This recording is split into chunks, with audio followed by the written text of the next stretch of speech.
Hello बच्चों, कैसे हैं आप सब। आशा करते हैं कि अच्छे होंगे। तो हम लोगों ने पहले पढ़ चुके हैं, हमारे लोगों ने पहले पढ़े फर्स्ट और सेकंड पार्ट दे दिए वीडियो का, जो कि बायो का फर्स्ट चैप्टर चल रहा था। बायो का पहला चैप्टर और एनसीईआरटी में आप लोग देखिएगा तो 6 चैप्टर से स्टार्ट है। तो आज जो मिलेगा यहाँ पे हम लोग पढ़ेंगे जंतु में पोषण। अभी हम लोगों ने पौधे में पोषण पढ़ लिया है इसके पहले, तो अगर आप नहीं देखें तो जाकर के हमारे लिंक डिस्क्रिप्शन में मिल जाएगा, देख सकते हैं। चलिए हम लोग स्टार्ट करते हैं। ये वाला जो न्यू टॉपिक है जंतु में पोषण। तो अगर आप हमारे चैनल पर अभी तक न्यू है तो चैनल को सब्सक्राइब कर लें और साथ में बेल आइकन मिलेगा, उसको दबा दें, क्योंकि जब भी हमारा न्यू वीडियो अपलोड हो तो आपके पास पहुँचे। चलिए तो आगे बढ़ते हैं हम लोग। ये टॉपिक आप लोग नोट कीजिए, इसके बाद हम लोग आगे बढ़ते हैं। तो हम लोगों ने पहले पढ़ चुके हैं कि पोषण का प्रकार कितने प्रकार का होता है। तो वहाँ पे हम लोगों ने पढ़ा था कि पोषण जो प्रकार होता है उसमें 2 प्रकार का पोषण हम लोग पढ़े हैं, एक स्वपोषी एक परपोषी। तो वहाँ पे हम लोग सेकंड वीडियो में देखे थे, शायद हमको यहाँ तक याद है। आप जा करके वीडियो देख सकते हैं। अगर नहीं समझे तो आप एक बार फिर से, या फिर नए हो तो जा करके पहले पुराना वाला वीडियो जरूर देख लें।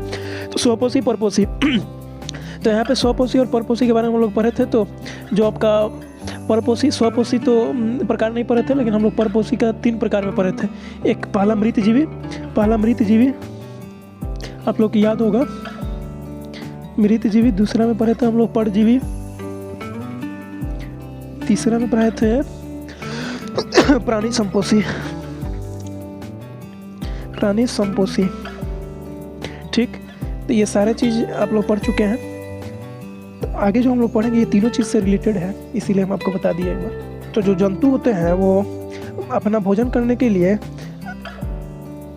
पूर्णतः किसी न किसी पे ही आधारित होते हैं, मतलब किसी पे भी आधारित होते हैं। जैसे कि पेड़ पौधे पे, फिर वो जंतु पे भी आधारित हो सकते हैं। तो ये भोजन अपना स्वयं नहीं बना पाते हैं। तो ये जो हम लोग पढ़ाए थे, तो ये जो पोषण के प्रकार में पढ़ाए थे, ये परपोषी पोषण, यानी कि दूसरा जो बताए थे स्वपोषी और परपोषी। तो इसका जो प्रकार हो जाएगा परपोषी, और उसके बाद परपोषी में हम लोग 3 प्रकार के बताए थे, जो अभी हम बता चुके हैं। एक मृतजीवी, दूसरा परजीवी, प्राणी संपोषी। तो ये जो जंतु होते हैं ये 3 प्रकार के हो सकते हैं। अब हम लोग आगे समझेंगे कि कैसे 3 प्रकार के हो सकते हैं। तो हम लोग शुरू करेंगे छोटे छोटे जीव से जानने का, क्योंकि भारी भी ना लगे और धीरे धीरे हम लोग आसान शब्दों में समझ जाएं। तो हम लोग स्टार्ट करते हैं अमीबा से। अमीबा आप लोग बहुत पहले भी नाम सुने होंगे 8वें में। तो अमीबा एक प्राणी संपोषी जीव होता है, यानी कि प्राणी संपोषी हमने पहले लिखवा चुके हैं। प्राणी संपोषी होता क्या है तो आप हमारे वीडियो में जाकर के देख सकते हैं। आपको एग्जाम में डायरेक्ट पूछ सकता है अमीबा कैसा जीव है, डैश में दे देगा प्राणी संपोषी, उसके बाद में परजीवी, मृतजीवी, स्वपोषी। तो इसका जो सही आंसर होगा आपका प्राणी संपोषी। तो अमीबा जो होता है प्राणी संपोषी जीव होता है। आप लोग नोट्स बनाते चलिए।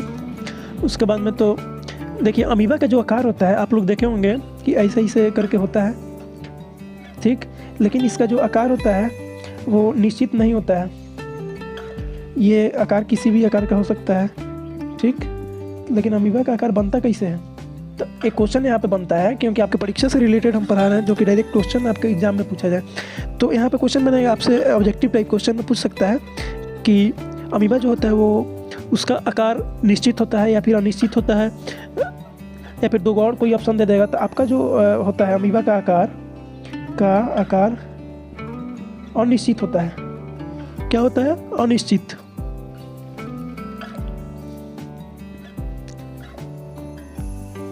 अमीबा का जो आकार होता है अनिश्चित होता है। आप लोग लेते चलिए। यहाँ पे अमीबा के 2 पॉइंट हम लोगों ने पढ़ा। एक अमीबा प्राणी संपोषी जीव होता है, एक अमीबा जो होता है उसका आकार अनिश्चित होता है। चलिए बोर्ड को साफ करते हुए आगे बढ़ते हैं। अनिश्चित आकार का मतलब तो आप लोग समझिए गए कि उसका आकार का कोई निश्चित पारा नहीं होता है। यानी कि आप लोगों ने बुक में ऐसे भी चित्र देखे होंगे, लेकिन अगर कोई शिक्षक आपको बोले कि अमीबा का आकार बनाइए, तो ये भी एक अमीबा ही हुआ, ये वाला, ठीक। अगर ऐसे भी पार दिए तो अमीबा हुआ, इसको भी क्या बोलेंगे? अमीबा बोलेंगे, ठीक। चलिए हम लोग आगे बढ़ते हैं। अभी अमीबा में पोषण कैसे होता है, तो पहला नंबर तो ये बनता है कि अमीबा जो होता है एक कोशिकीय जीव होता है। तो ये इसका जो नियम होगा वो सारे एक कोशिकीय जीव पे लगेगा, ठीक। तो अमीबा का जो जीव होता है वो एक कोशिकीय जीव होता है। दूसरा पॉइंट ये होगा कि अमीबा एक प्राणी संपोषी जीव है। प्राणी संपोषी प्राणी संपोषी जीव है। किस प्रकार का पोषण होता है? तो प्राणी संपोषी पोषण होता है। ये कैसा जीव है? तो एक उसका जीव है। अगर आपसे क्वेश्चन पूछे कि अमीबा का आकार किसके आधार पर चेंज होता है, तो इसके शरीर में, अमीबा के शरीर में कुटपात नामक होते हैं। इन्हीं के कुटपादों के बनने एवं बिगड़ने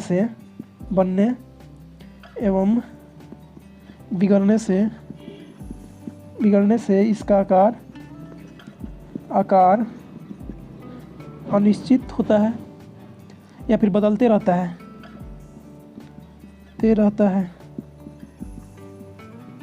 अमीबा का जो आकार क्यों बदलते रहता है? तो ये कुटपात का निर्माण के शरीर में के वजह से, कुटपातों के निर्माण के शरीर की वजह से में होता है। इन्हीं की वजह से इनका आकार बनते हैं, बिगड़ते रहता है। आगे डिटेल में हम लोग अगले क्लास में पढ़ेंगे, 11th क्लास में। तो अभी फ़िलहाल इतना ही दिया आपके बुक में, ठीक। तो आप लोग नोट्स बनाते चलिएगा।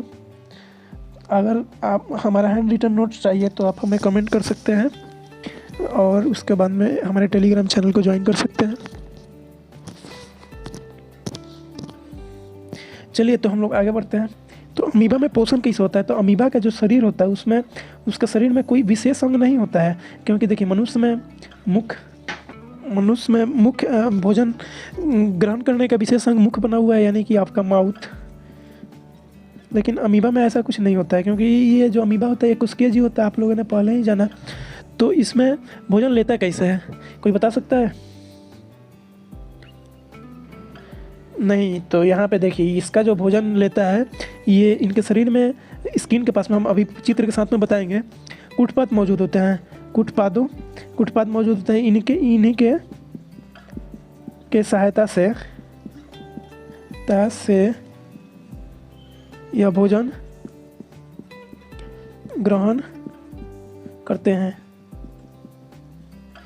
तो आपके क्वेश्चन ऑब्जेक्टिव में ये क्वेश्चन पूछ सकता है कि अमीबा में भोजन किसकी सहायता से करते हैं? तो कुटपातों की सहायता से करते हैं, तो ग्रहण करते हैं। चलिए, बात कहाँ पे मौजूद होता है? जो शरीर का, जैसे कि ये अमीबा हो गया मान लिए, तो इसका जो शरीर का बाहरी सतह, यानी कि ये स्किन पे यहाँ पे क्या मौजूद होगा? कुटपात मौजूद होता है, ठीक।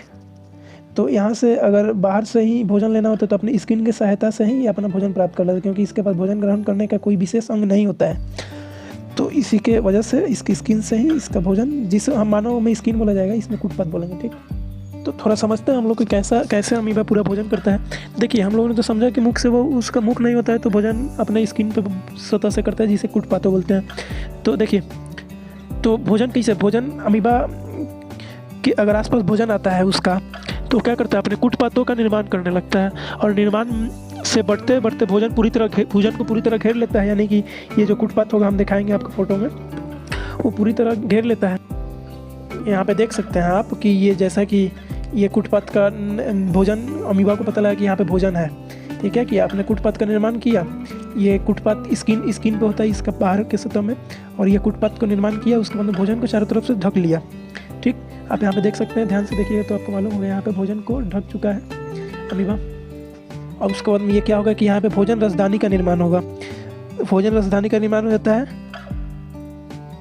और ये रसदानी में, जिसमें भोजन के साथ में जल भी होता है, ठीक। का जो पाचन प्रक्रिया है वो सारे भोजन के रसदानी में ही होता है। यहाँ से यहीं पे एंजाइम के द्वारा भोजन पचता है, और पचा हुआ भोजन रसदानी से निकलकर कोशिका द्रव में पहुँच जाता है, यानी कि इसका कोशिका द्रव में इसका पका हुआ भोजन पहुँच जाएगा। उसके बाद में फिर वहाँ से फिर पूरे समूचे शरीर में विस्तृत होता है, यानी कि जो न्यूट्रिशन होता है, पोषण, वो पूरे शरीर में चला जाता है। जो भी अनपचे शरीर बाहर निकालने के, तो अमीबा में भी जो खाने का अंग, यानी कि भोजन ग्रहण करने का स्पेशल अंग नहीं होता है, वैसे ही जो अनपचे भोजन त्यागने का स्पेशल अंग नहीं होता है। तो किसी भाग में एक अस्थि छिद्र का निर्माण करता है, वो भोजन निकालने के लिए अस्थि छिद्र का निर्माण करता है। हम दूसरा चित्र दिखा रहे हैं आपको, यहाँ पे देखिए, भोजन लिया, उसके बाद में इसका पूरा न्यूट्रिशन, जो अनपचा भोजन यहाँ पे बच गया, तो क्या करेगा? इस एक साइड में ला करके अस्थि छिद्र का निर्माण किया, धीरे धीरे इसको त्याग दिया, ठीक। फिर वैसे ही भोजन का प्रक्रिया होता रहता है, और इसका त्यागने का प्रक्रिया होता रहता है। तो आशा करते हैं कि आप लोग अमीबा में पोषण कैसे होते हैं इसको बहुत बखूबी से समझेंगे। आगे हम लोग जो देखेंगे मनुष्य का पाचन तंत्र, तो आगे वीडियो में बने रहिए, हम लोग देखते हैं आगे। आप लोगों का एक छोटा सा टॉपिक यहाँ पे बच चुका है, आप देख सकते हैं। पैरामीशियम का नाम सुने होंगे, पैरामीशियम, जो कि एक कोशिकीय जीव ही है, लेकिन इसका जो एग्जाम में पूछ सकता है, बहुत ही पूछता भी है। तो अमीबा जो होता है, इसका अमीबा का आकार निश्चित नहीं होता है, लेकिन पैरामीशियम का जो आकार होगा निश्चित होता है। ठीक, उसके बाद में इसका अंतर्ग्रहण निश्चित स्थान से होता है। इसका भोजन का जो भोजन जहाँ से ग्रहण करता है, इसका निश्चित स्थान होता है, जिसे कोशिका मुख बोला जाता है। पैरामीशियम भोजन कहाँ से स्थान करता है? कोशिका मुख से, जिसे क्या बोलते हैं? कोशिका मुख। कोशिका मुख, इसका एक दूसरा नाम भी है, या साइटोस्टोन, साइटोस्टोन। ठीक, कोशिका मुख या साइटोस्टोन से भोजन ग्रहण करता है। अपन क्वेश्चन है पैरामीशियम में, कि इसका आकार जो होता है निश्चित होता है, और इसका भोजन ग्रहण करने का स्पेशल ऑर्गन बना होता है, यानी कि अंग बना होता है, जिसे बोलते हैं कोशिका मुख। चलिए आगे बढ़ते हैं हम लोग। मनुष्य का पाचन तंत्र जो आगे देखें, तो हम लोग ये जो मनुष्य का पाचन तंत्र जो है वो हम लोग पढ़ेंगे नेक्स्ट वीडियो में। तब तक के लिए नेक्स्ट क्लास में पढ़ेंगे मनुष्य का पाचन तंत्र। तब तक के लिए आप हमारे चैनल को सब्सक्राइब कर लीजिए और अपने दोस्तों के साथ शेयर करते रहिए। आप लोग अपना अपना काम शेयर करते, आप लोगों का ये अपना काम है, और ये चैनल भी जो अपना ही है, तो आप लोग ज़्यादा से ज़्यादा शेयर करें, ज़्यादा से ज़्यादा अपने दोस्तों को जोड़ें। चलिए मिलते हैं नेक्स्ट क्लास में।